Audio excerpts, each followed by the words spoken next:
ओडिशा के रायगढ़ जिले के एक छोटे से गांव में रमेश नाम का एक लड़का रहता था। रमेश एक अच्छे परिवार से था, लेकिन वो बहुत आलसी और लापरवाह था। सुबह देर तक सोना, दोस्तों के साथ घूमना और पूरे दिन आवारागर्दी करना उसकी आदत बन चुकी थी। जब गांव के लोग खेतों में मेहनत करते थे, तब रमेश बिना किसी काम के इधर उधर घूमता रहता था। उसके माँ बाप हमेशा उसकी चिंता करते थे। उन्हें डर था कि अगर रमेश ऐसे ही रहा तो उसका भविष्य बर्बाद हो जाएगा। आखिरकार उन्होंने सोचा कि शायद शादी के बाद रमेश सुधर जाए। कुछ समय बाद रमेश की शादी एक सीधी सादी लड़की से करवा दी गई। शादी के बाद कुछ महीनों तक सब कुछ अच्छा चलने लगा।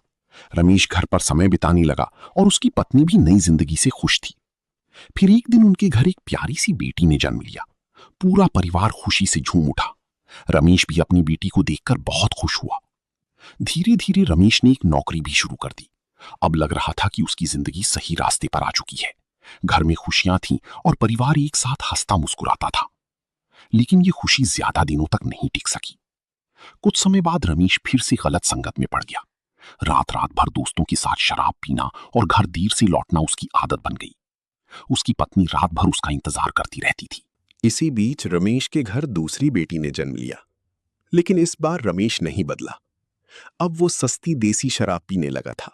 दिन भर नशे में रहना, घर से दूर रहना और परिवार की जिम्मेदारियों से भागना उसकी जिंदगी बन चुकी थी। बरसात की अंधेरी रातों में भी रमेश नशे में सड़कों पर भटकता रहता था। घर पर उसकी पत्नी अकेली अपनी दोनों बेटियों को संभालती थी। उसकी छोटी बेटियां दरवाजे पर बैठकर अपने पिता का इंतजार करती रहती थी। रमेश का बूढ़ा पिता चुपचाप बैठकर अपनी बेटी की हालत देखकर दुखी होता था। धीरे धीरे हालत इतनी खराब हो गई कि रमेश अपने माँ बाप से पैसों के लिए झगड़ा करने लगा।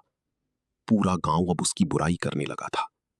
उसके दोस्तों ने भी उसे बहुत समझाया, लेकिन रमेश ने किसी की बात नहीं मानी। अब रमेश पूरी तरह शराब के अंधेरे में खो चुका था। एक रात रमेश घर नहीं लौटा। पहले तो परिवार ने सोचा कि वो कहीं दोस्तों के पास होगा, लेकिन जब पूरी रात बीत गई तो सब घबरा गए।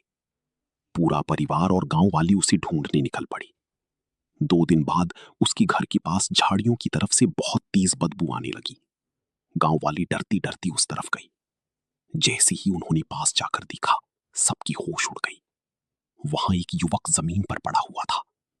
जब लोगों ने उसे पलट कर देखा तो वो रमेश था। ये देखकर उसका परिवार टूट गया। उसकी पत्नी जोर जोर से रोने लगी। उसकी छोटी बेटी अपने पिता को देखकर बिलख बिलख कर रो रही थी। पूरा गांव गम में डूब गया। कुछ समय बाद गांव में रमेश का अंतिम संस्कार किया गया। धुएं के साथ जैसे एक पूरे परिवार की खुशियां भी खत्म हो गईं। और आखिर में सिर्फ एक सच्चाई बची। नशा इंसान की जिंदगी और परिवार दोनों बर्बाद कर देता है।